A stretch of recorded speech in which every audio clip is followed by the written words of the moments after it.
Okay, today I'm here to talk about a project that one of my coworkers and I started a few months ago. It's had a couple of weeks of work, so bear with me as we go through some of the details. So basically, I'm the project lead on, my name's Charlie Gracie. I'm an employee at IBM, but I'm also the project lead or co-lead for the Eclipse OMR project. So I'll give you a bit more details about that as we get going in the talk, but sorry, I work for a large company. I have to put this slide up saying you can't trust me or believe anything I say. Okay, so this talk, I'm going to quickly introduce the Eclipse OMR project, and then I'm going to go into a quick bit of details on one of the components of the project called JIT Builder. And then I'm going to talk about some of the experiments we've been doing using JIT Builder in Lua 5.3 VM to actually add a JIT to the Lua VM. And then some future work and open it up for some questions. So the mission for the OMR project is to basically create a reusable set of runtime toolkit that any runtime, any existing runtime or any new runtime could use to actually get different components for their runtime. So if you have a runtime that you've spent a lot of time working on, but you didn't have anybody with deep compiler knowledge, well, you can go pick up the OMR project and plug it into your runtime and hopefully get a JIT. JIT Builder that I'll talk about later is making that easier than actually having to understand the 800,000 lines of JIT code that are there. So that's that. And we want to accelerate this for a lot of the current runtimes, or that's our hope. So, and lots of other examples. If you look at some of the other communities, they'll end up doing another VM or something, and there's the Lua JIT VM as well. And so we're kind of hoping with the Eclipse project that you can use these and keep your community the same way as it is. So you can just plug it into your runtime, and hopefully there's no really big differences or problems for using that runtime still, but you get the benefits of a scalable GC if you wanted, or some RAS tooling, or a JIT. So the OMR project itself has no language semantics. As far as on the GC architect, as far as I'm concerned, a GC is a GC is a GC. You have objects. As long as you can tell me what shape they are, I can go collect your objects and watch the memory for you. And we believe that most of the components in all the VMs are kind of similar.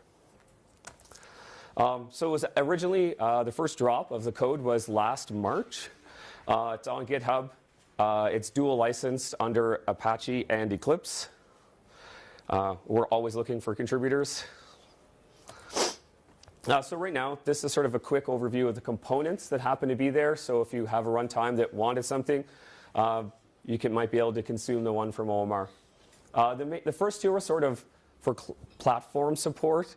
So support and thread library. If you used it, it works on Windows, ZOS, Linux, OS X. So you just sort of get the threading and porting of those.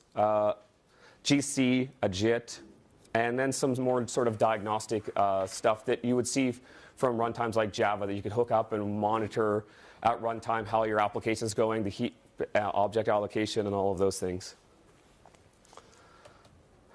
So now I'm going to move into JIT Builder kind of quickly. I apologize, there's going to be some code start showing up on the screen. Hopefully it doesn't put you guys to sleep. So what is JIT Builder? It is an interface to our compiler technology to hopefully make it easier for people to get up and going with a JIT in their runtime. We don't believe that using this sort of front-end API into the JIT would ever give you our peak performance that you can get by actually going in and generating IL yourself, intermediate language yourself, and all of these things if you really dug in into the deep internals of the compiler itself. But we believe you could get a significant performance improvement, and it's very straightforward and easy to use using this API. So the code was only contributed on September for this, so it's still kind of work in progress. We're still ironing out the API, changing it, modifying it, and adding new features as we plug it into different runtimes. So actually, the last month we've been working on the Lua JIT probably has only been about a week of work of actually putting it in the JIT into Lua. We've been sidetracked on adding new features and fixing things in the, or fixing the JIT builder stuff. Where fixing is changing how things work so it could be more useful to other languages. So it's very straightforward. If you were using it, there's a simple initialize and a shutdown API. Put those in your initialization for your runtime and your shutdown, and you're ready to go. But then you actually have to start using it to compile your methods or functions or whatever your runtime has.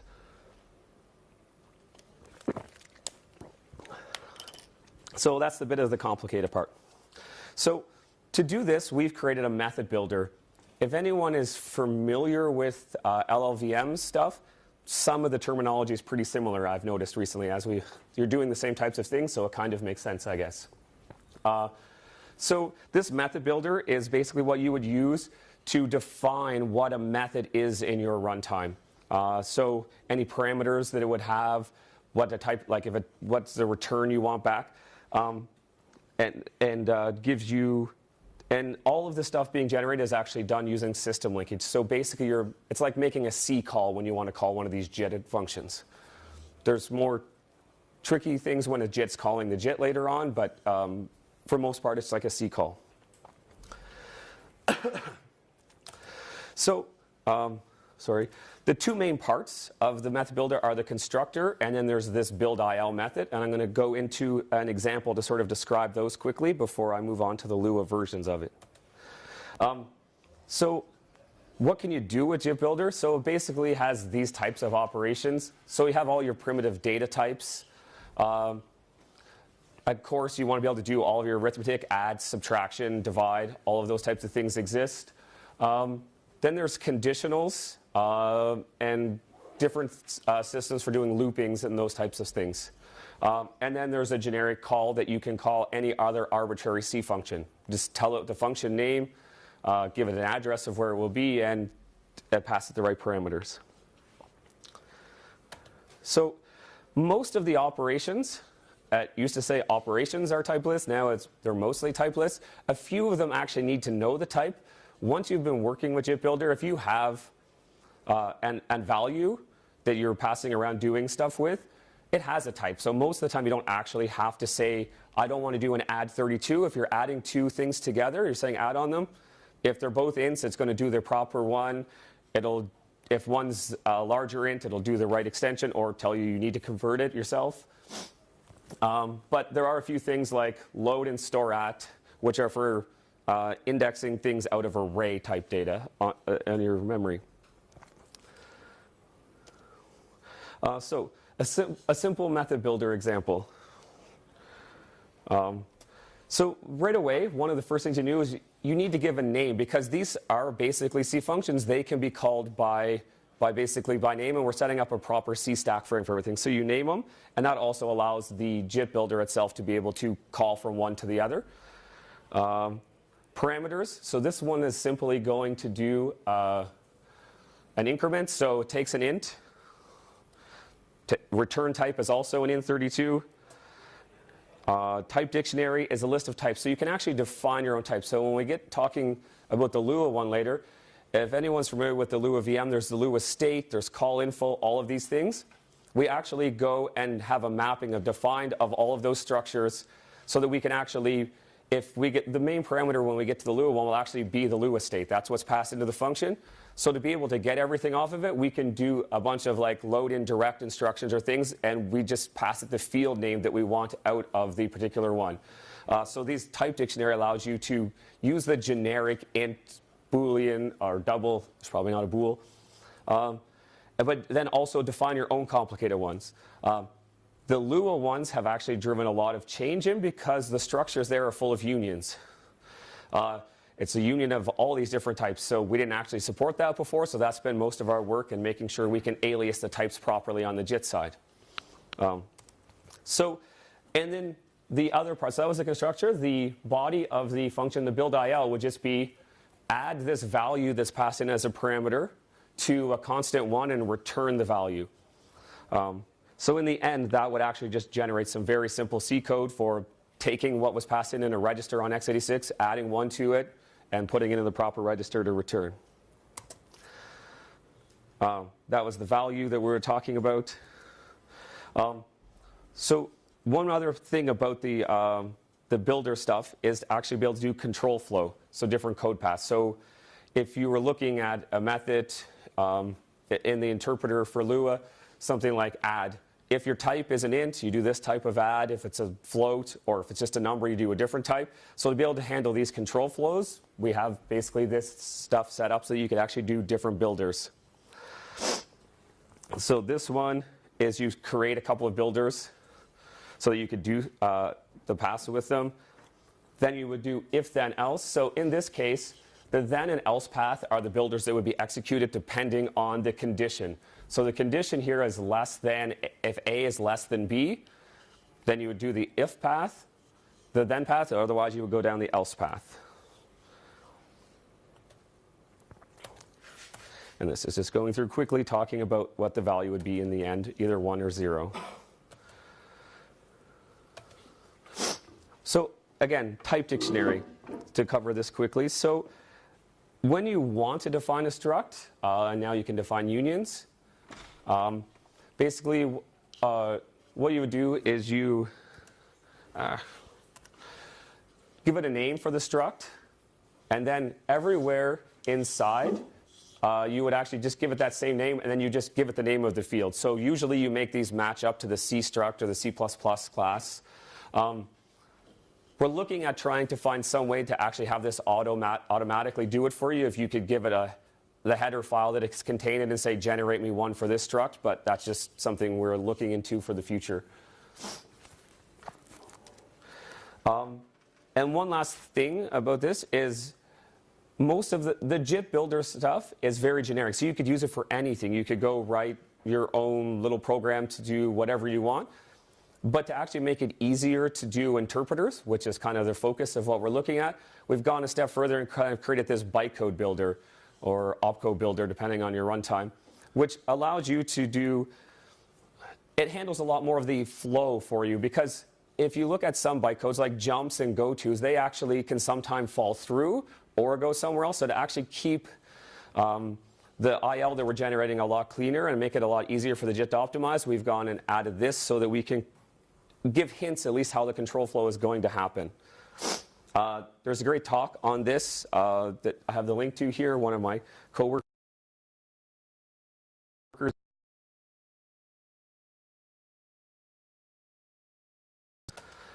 So Lua Vermella, my coworker created it. The name, I don't actually know where he got it from. That's what's on there. So we started working on this in about January.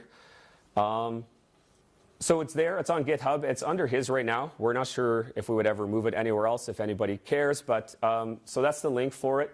And we're basically, the main goal is to actually just integrate it into the Lua VM with as minimal changes as possible.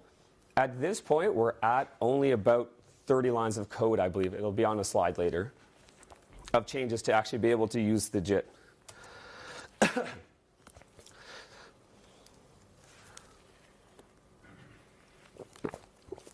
So the JIT builder design that we decided to do for Lua was we do all of the compilation synchronously.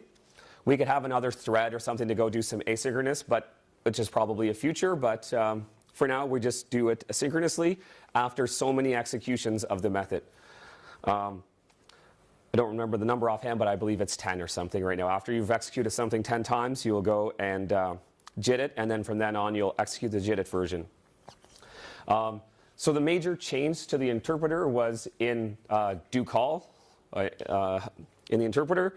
So basically, if you get to the point where you're going to call a function, once you get the prototype, if it has a compile code, you just call that directly, or you just let the interpreter continue going.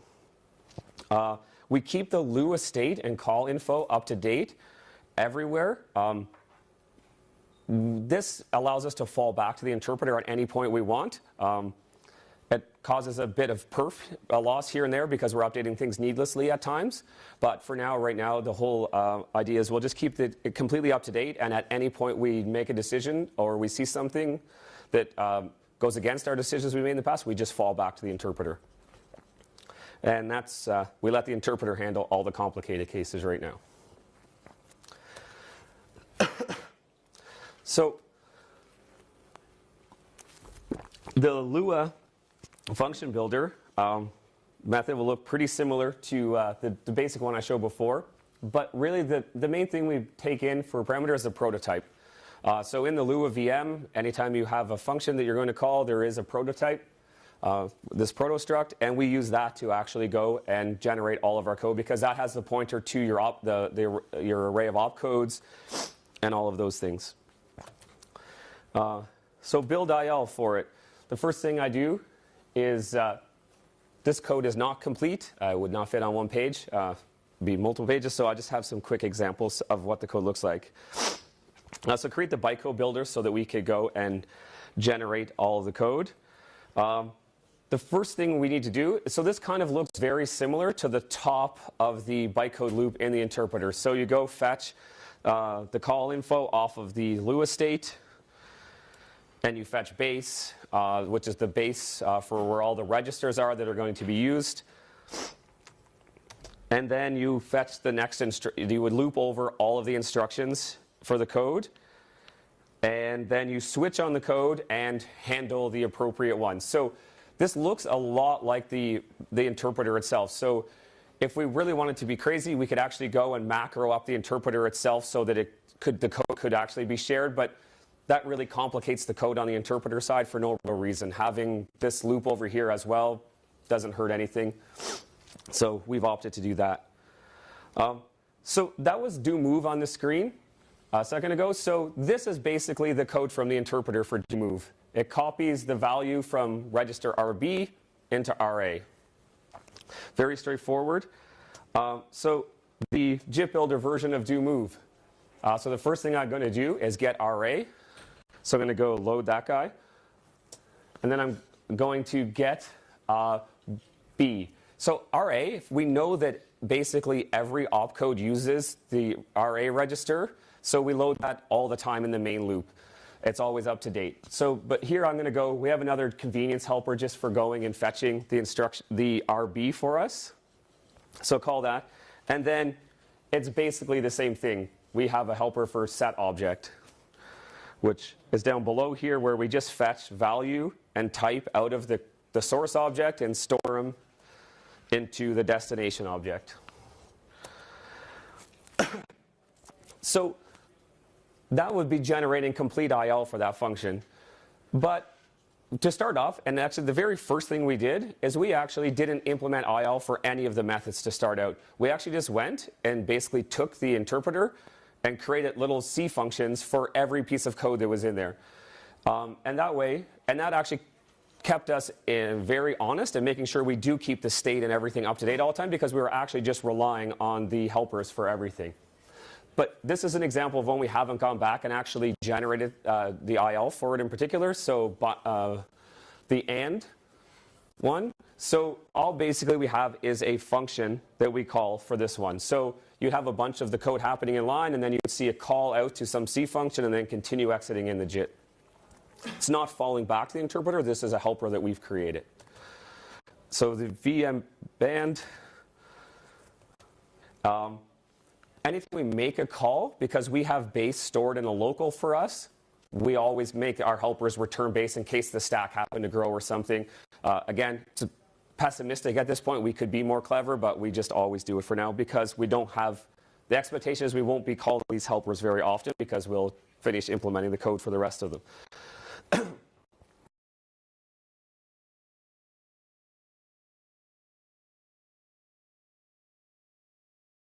The CI and stuff again, but the code is basically identical. And this is just for us to be able to do helpers quickly to make progress and be able to show some performance improvements later. So this one is basically the meat of the entire change to the interpreter. So basically, this is exactly what we changed. Other than adding a few fields to the prototype structure itself and setting those up, this is basically the code. So once you're decided you're actually going to call a Lua function, we check to see if it's already been JITted or blacklisted to say we can't JIT it. Oh yeah, one thing that I don't have on the slide is we've actually created a helper, our own little extension for Lua, to be able to actually completely direct if you want to go have a function compiled. You could just say, as long as you import the right library, you can just go say compile this method. That meant we then created this black and white list as well, so that you could say never to compile something for our testing. So that's the quick check. If it's not blacklisted and the counter is at 0 and you've never compiled it, go compile and then blacklist it so it won't be compiled again. Then if it is compiled, go just execute that compiled code, and if not, decrement the counter. The good part is of the way that Lua VM actually works here is you would have just set up the state for the call. So when we come back, we actually don't have to do anything fancy because we'll have set up for the next call. The interpreter loop will just jump back to the beginning, load all of the right things, and keep going, or load the stuff for this current one. So performance. We added a JIT. You would expect some performance. If you've been familiar with the Lua JIT, this performance numbers are not going to look anywhere as good yet. But very quickly, for some things like Fib and Mandelbrot, very quickly, like a 2 to 2 point something X performance improvement. So basically, we did very minimal changes to the interpreter, and very quickly you can see over 2x performance for a lot of these little simple workloads. Add test is something I created myself. It's a loop just basically adding a bunch of values together, all from that would end up being a register, so I really want to test that through. Because it's mostly math and that we end up generating here and there's no calls or anything, that one right away is 5x faster. And factorial, everyone knows what factorial is. So the current state is there are a few opcodes we just haven't even created the helper for because we've never ran into any code that actually generates those. So if you did have code that did it, I think it's like load xk or something, load some other one anyway that I've never seen. It's a constant when you have more than 32,000 constants or something. We haven't even bothered, so if you did, you would fail to compile and we wouldn't run JIT it for that one, but we'll do it eventually. So in total, we're at less than, I guess, 50 lines of code, including the makefile changes and everything. And we wrote less than 2,000 lines of code to actually be able to do this on the JIT side. So our JIT Lua function builder, where a ton of that is actually the loop, the switch statement, like that actually consumes a lot of the lines, so it actually isn't very much code. So some future work that we're going to plan and actually have a lot of it started right now is we want to get rid of 100% of our VM helpers for all the common paths. We believe we'll still end up with some, again, because we want to let the interpreter handle the hard cases. If you're trying to add a string to something else, I'm not going to probably do it to begin with because I don't want to convert the string to an int or whatever to do the math. Fall back to the interpreter for that one. Whenever possible, one of the things we've noticed in our JIT right now with this is I was expecting to see some way better perf on especially some of the math only, like Mandelbrot and those things. I was expecting way more than 2x. But the problem is every time we go to do a math operation, I have to check, is our A an int or a double? Is our B an int, or sorry, B and C, are they ints or doubles or what are they doing? So it creates all of these diamonds in the code, so the JIT has a hard job actually optimizing down through. But very recently, like when I was on the plane on the way over, I was doing some work by actually keeping track in the interpreter of what the types were when they were called. And if I do that, then I can actually assume based on the instructions that are taking place, like if you do an add of 2 ints, it's always an int. So I can always know the type what the result would be. If I start doing things like that, I can see some very significant improvements. Like Mandelbrot's like 10 to 15x faster. this is where in the ballpark I really wanted to be in a bunch of these things. So that work is sort of in my laptop right now and not in any state to show anybody, so I don't want to talk about those numbers, but that's something that we want to do and keep going with that to actually be able to do it. And the good part is if we do it based on the input parameters, at any point if they actually were not the right type, we just fall back to the interpreter and keep going.